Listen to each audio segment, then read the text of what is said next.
held its first debate over the weekend. The economy is expected to expand 2.5% this year. Boosting Korea's ties with its global partners on the sidelines of the status UN summit. A massive drone attack on Ukraine overnight on Monday and Tuesday.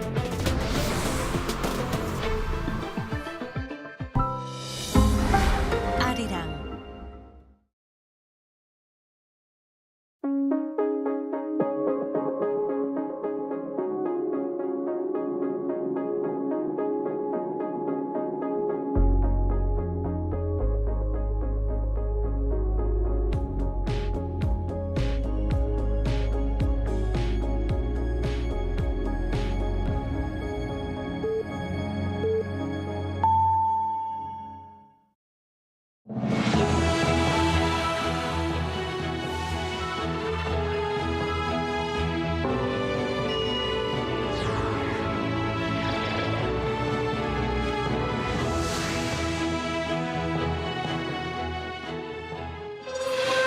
President Ju-hyung is looking to turn Korea's semiconductor boom into long-term growth, pledging strategic investments through a new future response fund financed by additional tax revenues. Seoul shares tumbled 9% on Monday as investors locked in gains on tech stocks amid renewed Middle East tensions. And the fragile U.S.-Iran ceasefire appears to have collapsed as both sides exchange fresh strikes over control of the Strait of Hormuz, deepening concerns over global energy supplies. President Ju-hyung has vowed to make a strategic investment next year using additional tax revenues generated from the chip sector. Presiding over a finance strategy meeting, he said the government will create what's called a future response fund. Yoon Jung-min reports. 27년 예산안이야말로 편성 단계부터 오롯이 우리 정부가 처음으로 그려내는 예산입니다. 대체불가 대한민국이라는 담대한 꿈을 뒷받침하는 그런 방안들을 내년도 That was President Lee Jae-myung on Monday as he presided over a national finance strategy meeting after returning from an overseas trip. Additional tax revenue from the chip sector, driven by a global AI boom, will be used as what's been dubbed a future response fund. 대규모의 추가 세수를 미래 대응을 위한 전략적인 투자 재원으로 활용하겠다는 말씀을 드립니다. 미래 대응 기금을 신설하여 미래, 청년, 지방, 교육 등 국가의 미래를 좌우할 이 4대 분야에 집중 투자하고 Next year, South Korea is expected to collect at least 500 trillion won, or about $332 billion in taxes, and draw up a record-high budget. The total spending for 2027 will be set at around 800 trillion won, up 10% from this year. It's a record high. On top of that, we will tighten our belts to create more room for investment. Park added that the expenditure growth rate will be gradually adjusted from 2028 to manage government debt and improve the fiscal balance. Another area of focus was carrying out the government's 3 mega projects, for which President Lee promised full support in securing power and water as well as related infrastructure. 말씀드렸던 반도체, 피지컬 AI, AI 데이터 센터 이 투자 분야가 기업의 시간표대로 제대로 이루어질 수 있도록 정부 역량을 총동원해서 집중 지원하겠습니다. The president also vowed to bolster the social safety net with additional support for young people seeking to enter the job market or start a family. Yoon Jung-min, Arirang News. And the Lee administration and the ruling Democratic Party are seeking to hammer out a legal framework in support of Korea's 3 mega projects as part of broader economic commitments for the second half of this year. An Sung-jin has more. The government and the ruling Democratic Party have pledged to make the second half of this year the starting point for a major economic leap. At a policy meeting on Monday, the two sides discussed a growth strategy centered on the administration's flagship 3 mega projects on semiconductors, data centers, and physical AI, as well as key legislative reforms. The ruling party looks to push through key bills by the end of the year, including the Mega Special Zone Act, to foster regional strategic industries through regulatory exemptions and tax support. It is also backing the project through a special committee launched last week dedicated to the project. The DP floor leader said the party aims to move swiftly on the projects to build globally competitive industries and secure new engines of economic growth. Our goal is not just to deliver record-breaking figures, but to bring meaningful improvements to people's lives. Together with the government, we will make the second half of this year an economic leap year for a stronger, more competitive Korea. The government also outlined plans to strengthen its response to economic risks by creating an integrated system to manage housing market stability and foreign exchange markets. Deputy Prime Minister and Finance Minister Ju-hyung added that the government strategy focuses on 6 major policy tasks, the 3 key areas of mitigating the economic impact of the Middle East conflict, boosting Korea's long-term growth potential, and addressing structural challenges such as widening inequality. Koo stated that the government will closely monitor risks including inflation, exchange rates, and interest rates, while strengthening economic partnerships to reinforce Korea's supply chains and energy security. With the Democratic Party showing its intent by already setting up a special committee to support the 3 mega projects, all eyes are on whether it can now deliver the legislative and budget support needed to drive the projects forward. An Sung-jin, Arirang News. In other news, Seoul equities sank 9% on Monday as investors cashed out of tech stocks amid renewed geopolitical jitters in the Middle East. Our Baek Ju-hee has the details. On Monday, the local stock market plunged below the 7,000-point mark for the first time in 2 months. The benchmark KOSPI closed at 6,806.93, down 8.95% from the previous session. The tech-heavy Kosdaq also suffered heavy losses, ending at 799.36, down 4.55%. Retail investors stepped in to buy the dip, but their purchases were not enough to offset heavy selling by foreign and institutional investors. During the session, the Korea Exchange activated a sell-side sidecar on the main KOSPI market at 10:34 a.m., marking the 18th sell-side sidecar activation on the KOSPI this year. The sell-off intensified in the afternoon, with the index falling more than 8%. The plunge eventually triggered a level 1 circuit breaker, shutting down the market for 20 minutes. This marks the 7th activation so far this year. The market's sharp decline was led by the country's largest technology companies. Samsung Electronics sank more than 10%, while chipmaker SK hynix plunged more than 15% at the closing bell. The losses came just days after SK hynix made its Nasdaq debut through American Depository Receipt on Friday.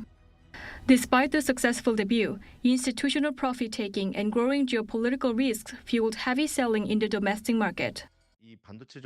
Samsung Electronics and SK hynix together account for nearly 60% of the KOSPI, so increased volatility in these 2 stocks inevitably leads to greater volatility in the overall index. The recent concentration of investment flows through products such as leveraged ETFs has further amplified price swings in major semiconductor stocks, particularly Samsung Electronics and SK hynix. The market volatility was also driven by escalating geopolitical tensions. After Iran blocked the Strait of Hormuz, international oil prices surged, with Brent and West Texas Intermediate crude rising by around 4% amid fears of global inflation and supply chain disruptions. Experts advise investors to closely monitor developments in the Middle East and changes in foreign and institutional investment flows, as market volatility is expected to remain high. Baek Ju-hee, Arirang News. In the meantime, SK hynix's record-breaking U.S. listing is set to bring billions of dollars back to Korea, with the markets watching whether the inflow can lift the struggling won. Ju-hyung explains. Following its Nasdaq debut, SK hynix is expected to bring a major inflow of capital into Korea's foreign exchange market. The chipmaker raised $26.5 billion through American Depository Receipts last week, with the proceeds scheduled to be deposited on Tuesday. SK hynix plans to use most of the funds for domestic investment. This means the dollar-denominated proceeds will eventually need to be converted into Korean won potentially adding a significant supply of U.S. dollars to the local foreign exchange market. If this ADR listing generates a dollar supply worth around 40 trillion Korean won, or 26.5 billion US dollars, it could serve as a key catalyst in bringing the $1 exchange rate into the 1,401 range. At the height of the COVID-19 pandemic, around 20 billion US dollars were supplied to the domestic market under a currency swap agreement between the Bank of Korea and the U.S. Federal Reserve. By comparison, SK hynix ADR offering could bring an even larger amount into the market, with proceeds totaling 26.5 billion US dollars. However, experts warn that converting such a large amount all at once could increase volatility in the foreign exchange market. The proceeds are therefore expected to be converted gradually based on capital efficiency. In the long run, however, the exchange rate is driven more by the won's underlying fundamentals than by short-term supply and demand factors. We may therefore see the won strengthen in the short term, but the longer-term impact is likely to be limited. Meanwhile, leverage and inverse exchange-traded funds tied to SK hynix ADR are set to launch on consecutive days early this week, just 3 days after the chipmaker's successful Nasdaq debut. With the $1 exchange rate hovering around 1,500 won, analysts say it is too early to determine whether the dollar inflow will help stabilize the market over the long term. Ju-hyung, Arirang News. While the swings in Korea's stock market are drawing a new generation of investors, challenging long-held approaches to wealth management, Kim Jun-ong has this report. It's Saturday morning here in Yeouido, the heart of Seoul's financial market. Office workers are gone for the weekend, but this academy is just getting ready to welcome students. Class kicks off with an analysis of one of last week's biggest market stories, SK hynix's ADR debut. Every class here is about stocks. For around $330 a month, students receive lessons from basic chart reading to company analysis and overall market conditions. Enrollment has risen alongside this year's stock market rally. A year ago, we'd get just a few calls a day. Now it's over 30 and enrollment has more than doubled. Recent calls have been from investors who bought Samsung Electronics or SK hynix near their highs. Students range from college students in their 20s to retirees in their 70s. Including those taking the course online, the academy now has several hundred students. I never thought stock investing was something I should do, so I didn't even have a brokerage account. But after a lot of recommendations, I decided to give it a try by learning the basics. Some are shifting how they manage their wealth a little later in life. Most of my investments used to be in real estate, but I think stocks make more sense now. I hope steady investing will help me enjoy a comfortable retirement. After first reaching the 5,000-point mark in late January, it took just 5 months for the benchmark KOSPI to climb another 4,000 points to reach 9,000. Rising chip demand and AI optimism lifted the country's chip giants, drawing new retail investors into the market. That trend was reflected in new brokerage account openings across every age group. Accounts for children and teenagers were up more than 600% year-on-year, while the figure for people aged 60 and above rose more than 250%. Real estate has long dominated wealth building in Korea, but that formula is beginning to change with more money flowing into financial assets. Some money has shifted from real estate into financial assets since last year's rally. More investors are now taking a longer-term view of Korean stocks instead of treating them as short-term trades. Experts, however, say it's too early to call it a structural shift. Whether individuals continue investing despite market uncertainty will determine if the trend truly takes hold. Kim Jun-ong, Arirang News. And the Bank of Korea has rejected talk about the semiconductor upcycle reaching its peak. According to the central bank on Monday, the market is in fact facing a supply shortage and not an oversupply, as the current boom is fueled by structural and competitive enterprise investments in AI infrastructure. And the bank also noted the high technical complexity of manufacturing high-performance chips limits mass production. Accordingly, the officials at the BOK forecast chip demand to remain strong well into 2027.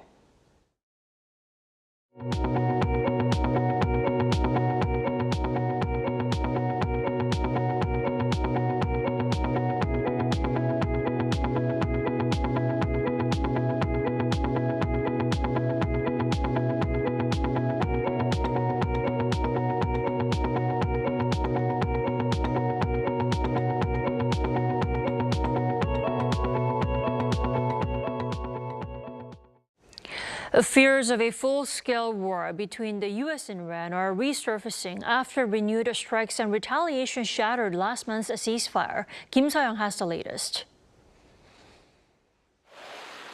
What had been a fragile ceasefire between the U.S. and Iran has effectively collapsed after the two sides exchanged a fresh round of strikes over the weekend, renewing fears of a return to a full-scale war. U.S. warplanes struck Iran for a second consecutive night into Monday, reaching beyond the Strait of Hormuz and deep into the country's western and central regions. Explosions were reported in Bandar Abbas near the major energy hubs of Bushehr and Ashaluya and in several other locations. Tehran retaliated within hours, targeting U.S. allied countries across the region.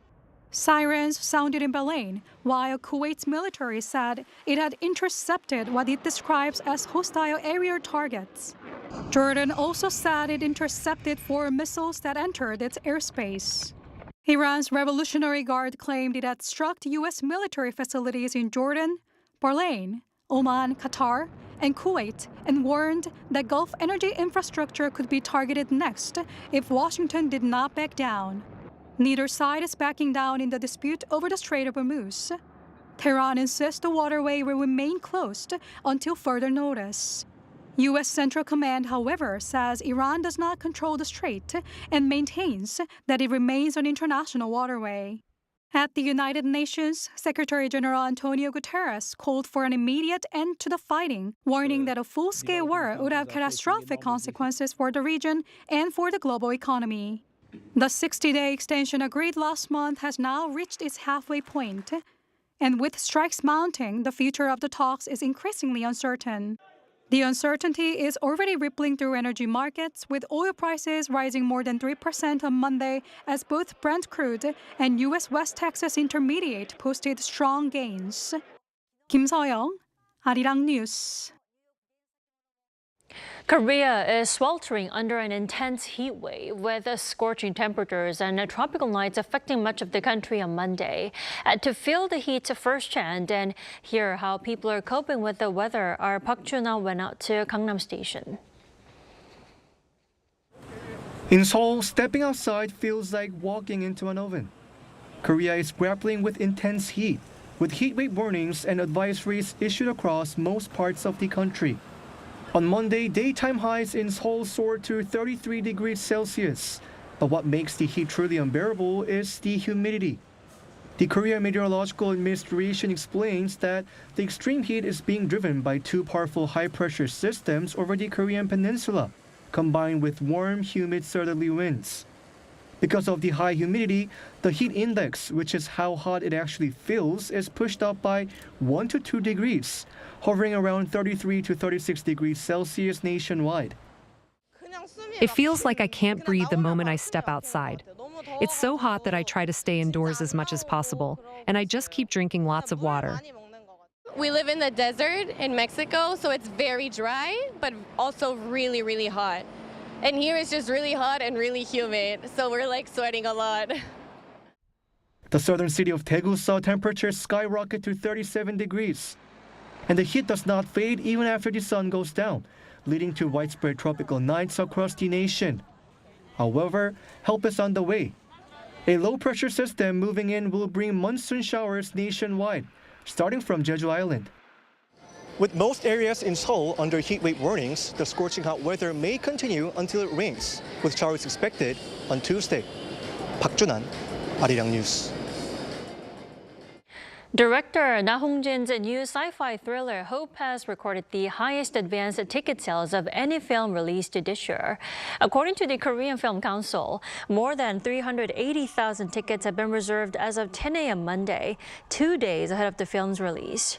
Hope currently accounts for more than 60% of all advanced ticket sales. Now starring Hwang Jung-min and Jo In-sung, the film marks director Na's return to feature filmmaking a decade after The Wailing. Hope was also selected to compete at the 79th Cannes Film Festival, where it received a 7-minute standing ovation.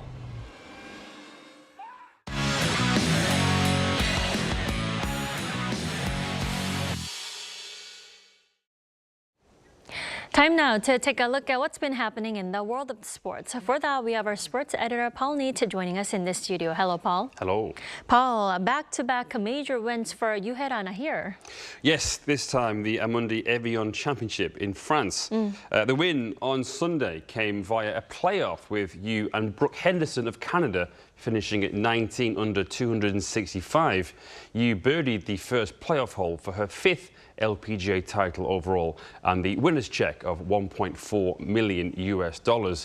The win will have come as a relief to Ryu Hae-ran after she let a 5-shot lead slip away in the final round, but she's now the first South Korean to grab back-to-back major titles since Hall of Famer Park In-bi won 3 in a row in 2013. The Evian Championship was given major status in 2013, and Yu is the 3rd South Korean since then to win at least 2 majors in a season. 2 weeks ago, she won the KPMG Women's PGA Championship, her first LPGA major. Great stuff. There was also a Korean win on the PGA Tour. Tell us more, Paul. Right, Kim Ju-hyung, also known as Tom Kim, he won the Genesis Scottish Open. On Sunday at the Renaissance Club in North Berwick, Scotland, Kim Ju-hyung hit a bogey-free 6 under par 64 in the final round. This meant 17 under 263, defeating Lee Min-woo of Australia by 2 strokes, taking home around $1.6 million in prize money. It ended a long drought for Kim, whose last PGA Tour win was the Shriners Children's Open in October 2023, 33 months ago. Even the final round wasn't without adversity, as fog delayed play, meaning Kim had to play the remaining 11 holes of the 3rd round before the entire 18-hole final round. With the win, Kim also has secured a place in next year's Masters tournament. And to baseball now, the Summer Showcase, the KBO All-Star Game, took place over the weekend. Tell us who won. Well, it was Team Nanum who won quite emphatically, beating Team Dream 10-1. But on Saturday at Jamshil Baseball Stadium in Seoul, with the now traditional entertainment elements with players wearing costumes and makeup inspired by movies and animation characters, Team Nanum dominated offensively, out-hitting Team Dream 22-9. Hanwha Eagles catcher Ho In-soo was named All-Star Game MVP after going 4 for 4 with 1 RBI, all on his 23rd birthday too. Lee Do-yoon had a standout performance with 3 RBIs, while several other Nanum players contributed key hits. It was the last All-Star Game to be played at the iconic Jamshil Stadium, with a new dome arena to open there in 2032. A sellout crowd of 23,750 took in the entertaining spectacle. Attendances have been strong again this year in KBO. The league on Thursday announced it had set a new first half attendance record, over 7.6 million fans in 424 games. This beats the previous record set last year of 7.5 million after 440 games. And last but not least, to the World Cup, FIFA World Cup already. It's down to the final 4. Yes, the World Cup will conclude this week. The semi-finals are set for Tuesday and Wednesday local time in the US.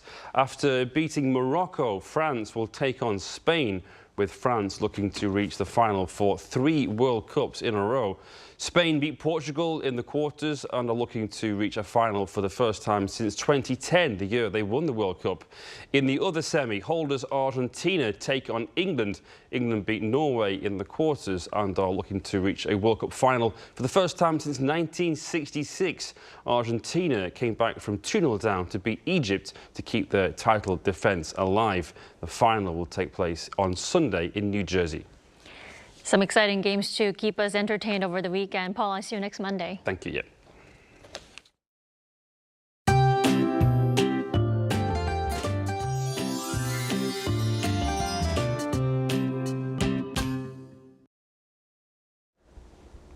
At the moment, it's hard to get a good night's sleep without a fan or the air conditioning on.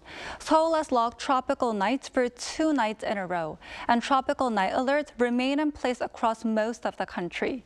Heat alerts are in place across much of the country as well, so be sure to take extra care to avoid heat-related illnesses. Starting tomorrow, monsoon rain will spread across the country once again. Through Wednesday, the central regions could see 30 to 80 millimeters of rain, while northern Gyeonggi-do and northern Gangwon-do province could see more than 100 millimeters of rain. Even with the rain, the intense summer heat isn't going anywhere. Seoul will start the day at 26 degrees Celsius, Daejeon 25 and Jeju 27 degrees. Then by the afternoon, Seoul will get up to 32 degrees, while both Daegu and Gyeongju will top out at 35 degrees. On Thursday and Friday, rain is forecast across the southern regions. Now here's a look at the weather around the world.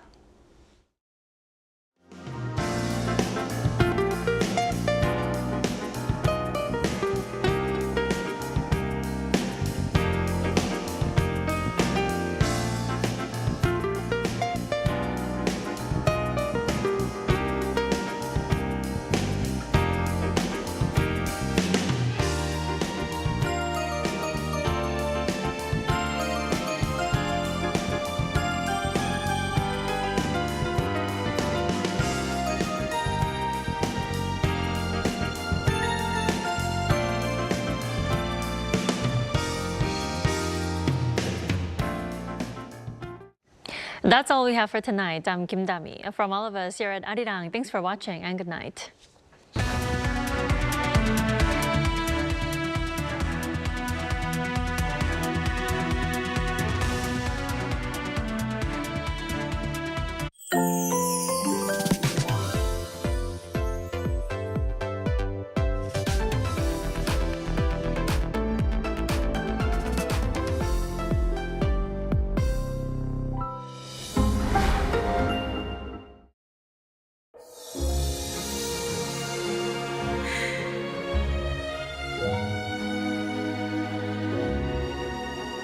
It is not extravagant.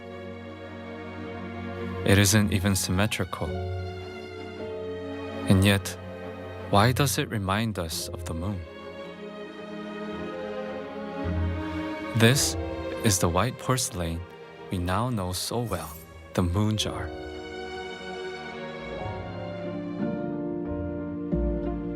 Stripped of all decoration with its milky glaze, its imperfect, rounded curves and proportions resemble a full moon hanging in the night sky. Or perhaps it is the familiar name moon jar that leads us to think of the moon. But did you know it once had a different name? In the Joseon era, this jar was simply called 백항, meaning a white jar, or 백대항, a large white jar. So how did this simple white jar come to be seen as the moon? The master of abstract art Kim Han-gi was so fond of white porcelain that he even collected it. According to a memoir written by an antique dealer he frequented, it was after Korea's national liberation that Kim Han-gi began collecting ceramics, and he grew particularly fond of one white jar, naming it the moon jar. It was his close friend Choi Sun-woo, former director of the National Museum of Korea, who popularized the name. Through a newspaper column, he formally used the term moon jar, and it has since become the accepted name for this cultural heritage. The moon jar, like an old friend, comforting, like a mother's embrace, warm and gentle. What moon lingers in your heart tonight?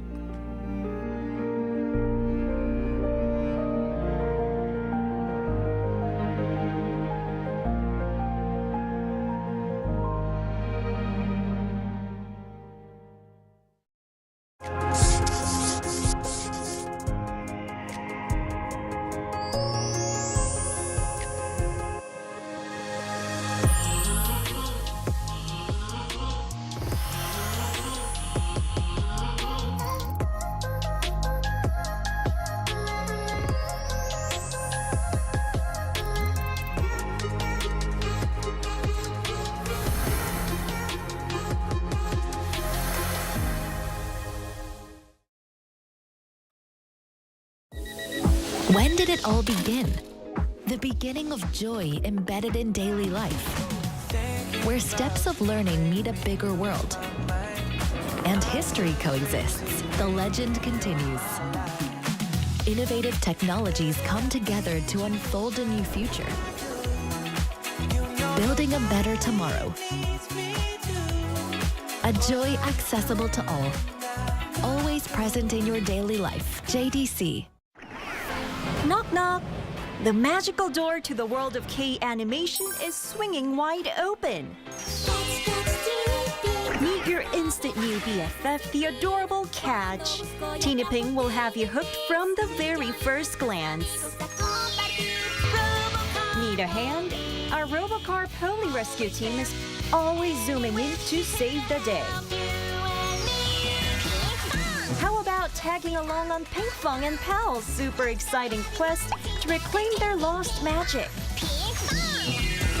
With the mysterious life forms Cabion by your side, you can become a Cabion master and save humanity like the total hero.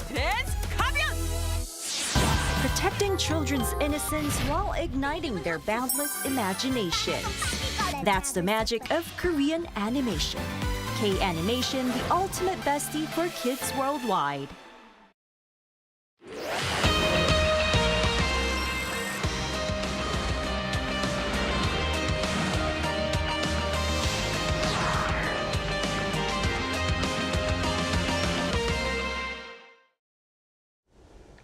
Welcome to Within the Frame, where we bring the most pressing issues across the globe into focus. I'm Moon Hae-ran, filling in for Kim Mo-gyun. Over the weekend, President Lee Jae-myung wrapped up a 5-day overseas trip that took him from Turkey, where he attended his first NATO summit since taking office, to Mongolia, where he capped off the tour with a state visit. Deepening Korea's ties with the world's largest defense market and expanding trade relations with Mongolia were both high on the agenda. To break it all down, we connect with Young-sik Bong, visiting professor at the Graduate School of International Studies at Yonsei University. Welcome, Professor. Thank you. Right, and also joining us is Andrew Millard, Head of International Relations at Taiwan National University. Very good to see you, Professor. Good evening. Thanks for having me again. So, Professor Pong, let's start with the NATO summit first. Ahead of the summit, the Blue House revealed that President Lee Jae-myung was setting out to focus on defense industry sales diplomacy. Now, how would you assess this NATO summit in terms of this goal? As a member of the IP4, Indo-Pacific 4 members, including Japan, Australia, New Zealand, South Korea, the head of state of South Korea has been invited to the NATO summit meeting in recent years. And this is the second year of presidency of Lee Jae-myung. And in his first year, he attended the G7 summit meeting in Canada. And he hoped to have a meeting with U.S. President Donald Trump in the scheduled NATO summit meeting. But because of the beginning of the air bombings by the U.S. Air Forces on the nuclear facility in Iran at that time, he decided to stay in South Korea to monitor the economic situations. So there was a kind of missed opportunity for President Lee Jae-myung to announce to the entire world that democratic Korea is indeed back. But this time, being able to connect both his trip to European Union and his attendance to the G7 summit meeting in France and NATO summit meeting this time in Turkey, he was able to combine his diplomatic agendas and the agenda of economic cooperation, but at the same time, South Korea's contribution to international security, as well as making deals with major partners in European Union, which happens to be the biggest defense industrial market, potential export opportunities of the military industrial products of South Korea. Right, so the attendance itself was obviously very significant, but building on this summit, as Professor Bong just mentioned, negotiations for a framework agreement on procurement between Korea and NATO have officially begun, and now this aims to enter NATO's joint procurement market, which could be worth up to roughly 15 trillion won annually. Now, Professor Millard, what do you think is the significance of launching this agreement, and what new opportunities might it bring for Korean defense companies going forward? So this is hugely significant for South Korea's defense industry. I think the first thing we should start by saying is they've started negotiations. At the moment, there's no deal actually in place. So I think that's important that we just make sure that everyone's clear on that point. But as they go through these negotiations and they work towards a deal, we're going to see basically South Korea all at once getting access effectively now to 32 countries all working together. Up until now, even though South Korea is a member of the IP4 and does work closely with NATO, effectively the defense industry has been working more on sort of bilateral agreements. So we've seen over the past few years, started with Turkey quite a few years ago, but more recently with Poland, Lithuania, Estonia, those countries, there's been bilateral agreements. Once we get this procurement agreement in place, basically now South Korea is part of NATO, working together on various different programs, different projects.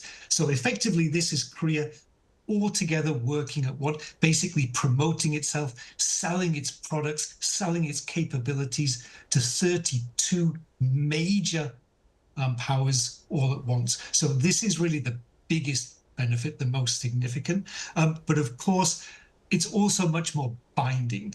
Once they're part of this program, it's no longer just about President Lee going to Europe, meeting with leaders, saying, oh, this is what South Korea has to offer, you should work with us. Once they're part of this system, then they're going to be working much closer. There's going to be more technological transfer and various issues, more contracts and so on. So it's more binding, and effectively it moves South Korea away from being effectively more of an observer now to being much more of a participant. We could argue much more of a full member, really, of NATO. So this is also very important. And like we said, once we get this sort of membership, once we start working and collaborating, selling obviously also South Korean products, but joint procurement, joint cooperation, then also we'll get more technological transfer, which we can then bring back to South Korea as well, boosting further the South Korean defense industry. But of course, there's also benefits for NATO. NATO is also looking to diversify its supply chains. We know that South Korea, over the past sort of 4 or 5 years, has really been the second biggest exporter into Europe, not directly to Ukraine, but to other countries. And so this is very significant. We're going to see benefits for South Korea, but also benefits for NATO as well. Right, so it sounds like there's a lot of potential here. But, to get into more specifics about what kind of benefits there could be, Germany was recently selected for Canada's, submarine program, and Korea failed ultimately to win the contract. And analysts have been pointing to long-standing cooperation among NATO member states and Europe's defense network as contributing factors. And Professor Bong, do you think that strengthening ties with NATO could potentially become an opportunity to boost Korea's competitiveness in the European defense market and in future major contract bids? Yes, it will. That is why it is a big task for any, future presidents of South Korea. It's kind of important homework to do if South Korea wants to elevate itself as a major defense industry exporters in the world. This time, why the Canada decided to choose German industry over Hana Ocean, South Korean submarine company, are two reasons. One is interoperability as a NATO member country. Canada is, and since the TKMS, the German company, accounts for the supply of the submarines for the NATO, at least 1/3 of all the supplies of submarines. So there's a reason for Canada to choose the continued and reliable supply of the submarines instead of choosing South Korea as a new partner. And second thing is a strategic trust. South Korea is not a member of the NATO. So sharing the same strategic vision and urgency, very important litmus test for Canada as importer of very important armaments for its own national security and the important elements of its contributions to the collective self-defense, the mandatory of the NATO as a collective security organization. So the good news is that all of the world, including Canada, clearly recognize the technological superiority of South Korean military industries. The bad news is that as a member outside of the collective security system of NATO, South Korea has a long way to go to overcome the existing hurdles. The important development in the context of the strained strategic partnership between the United States under the Trump administration and the European member countries of the NATO is that the European NATO members has tried to diversify supply chains of the essential military equipment and armament, as Professor Milliard clearly mentioned. But that movement has not really led to choosing South Korea as a replacement of the United States as a reliable supplier of the military equipment, but rather self-defense, self-made effort among the European members of the NATO countries under the slogan of the Rearm Europe plan for the next 5 years in the scale of at least 800 billion euros. So the attempts of the European countries to move away from their reliance upon the United States has not been materialized for their choice for South Korea as an alternative to the United States. So South Korea needs to be very strategic in order to take advantage of this strategic shift made by the European countries. Right, well, this certainly seems to be worth, the institutional groundwork. But moving on from just, supplying the arms, President Lee also proposed a new defense industry partnership between Korea and NATO that goes beyond just simple arms deals to encompass joint research, production, and operations. Now, as a member of NATO's Indo-Pacific partner countries, what kind of leading role can Korea be expected to play going forward in global security and the defense industry? So I think, firstly, you're right that up until now, Korea has really been seen as a supplier. And I think the Ukraine war really brought that home. South Korea, it's very good at producing very quickly. In terms of cost, it's pretty price competitive, and it's good quality. Is it the same level of technological capability as the other countries? This is where South Korea, up until now, has maybe been a little bit weaker than especially America. For example, if you look at fighter jets, you have the Chinese, the Americans, they're already developing the 6th generation. Whereas South Korea has just released a new one. It's only a 4.5 generation. So it is a little bit behind. And so up until now, it's really had that supplier sort of tag, that label. However, I do think, and Professor Bong, I think a couple of points he mentioned very important there. In terms of trust, South Korea, it's taken a long time. It's taken 20, 30 years, but it's really built very good trust with the Europeans. And so I think this is why we're now starting to see more and more cooperation, South Korea being brought into NATO much more. Just also to add to what Professor Bong said about the European spending, I think this is also very important to mention. So we have Rearm Europe, we have SAFE. Now, the SAFE is basically only for EU member states. So South Korea is not eligible for a lot of that funding, but that's 150 billion euros.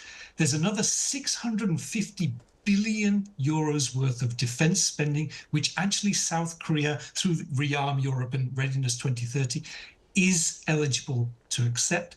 And so I think we should also add that when it comes to the failure to get the submarine contract, why it went to Germany was again another part of, and Professor Bong sort of implied this also, the Europeans right now, through a lot of EU funding as well, are being incentivized to buy European.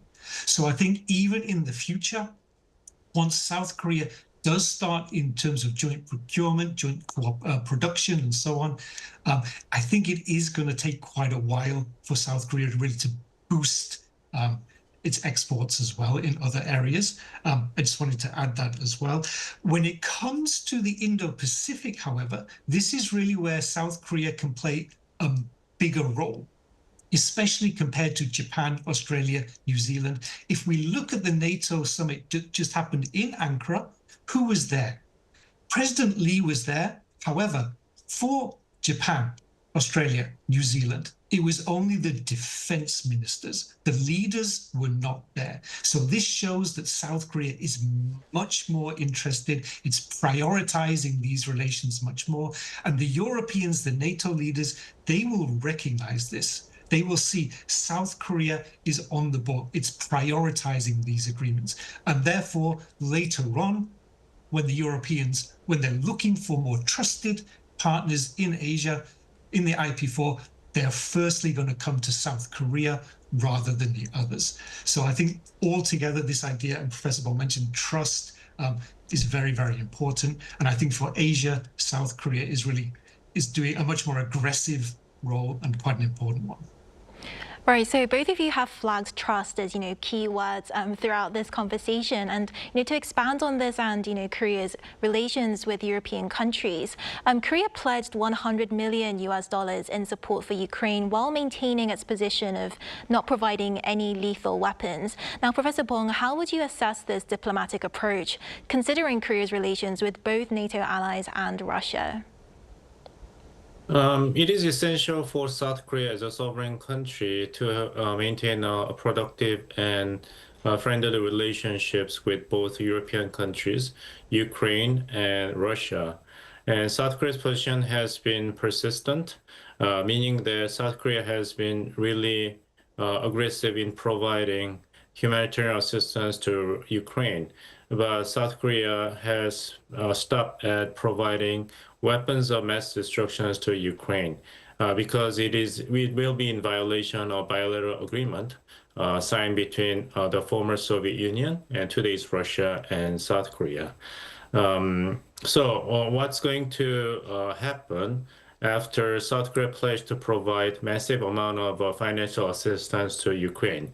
Will it endanger inter-Korean relations with North Korea and South Korea's relations with Russia? The concern has been raised by some observers. But I don't think there's much to worry about because first, the strategic partnership between North Korea and Russia has been already peaked. So there's not much additional capability of Russia and North Korea to express their oppositions or even retaliations to South Korea's decision to assist Ukraine. And second, Russia needs to maintain a good partnership with South Korea, remembering South Korea's potential to be a very important economic partners for Russia once the war between Ukraine and Russia will be over. When you compare the bilateral economic ties and bilateral trade between Russia and North Korea and those between Russia and South Korea, Russia's future choice will be naturally South Korea. So there's a reason for Russia to be reasonable. And third and final point for Russia's expected restraint is that South Korea has not crossed the red line set by Russia, which is supply of offensive weapons from South Korea to Ukraine, as I mentioned. And Russia has not crossed the red line set by South Korea, which is Russia providing essential technological and material assistance to North Korea for North Korea's further development of intercontinental ballistic missiles or of more sophisticated nuclear power submarines and nuclear bombs. So both sides have been quite restrained in terms of coping with each other's responses to the war in Ukraine. I think the pragmatic reason will continue to prevail between Russia and South Korea, even after South Korea's decision to provide financial assistance to Ukraine. All right, so it looks like Korea is navigating competing pressures from different directions on this issue. Now, moving away from Europe slightly, Professor Millard, at NATO summit's official dinner, President Lee Jae-myung met with U.S. President Trump to follow up on discussions regarding the construction of U.S. military vessels, and the two agreed to pursue a future visit to Washington and additional summit meetings. Now, what significance does this meeting hold for Korea-U.S. defense cooperation and bilateral relations? So firstly, we should say it's very good that Donald Trump now has good relations with President Lee. Generally, Donald Trump has not spoken so positively about South Korea as a whole. So the fact that in the G7, they started good relations and talked about golf, and this has continued on now.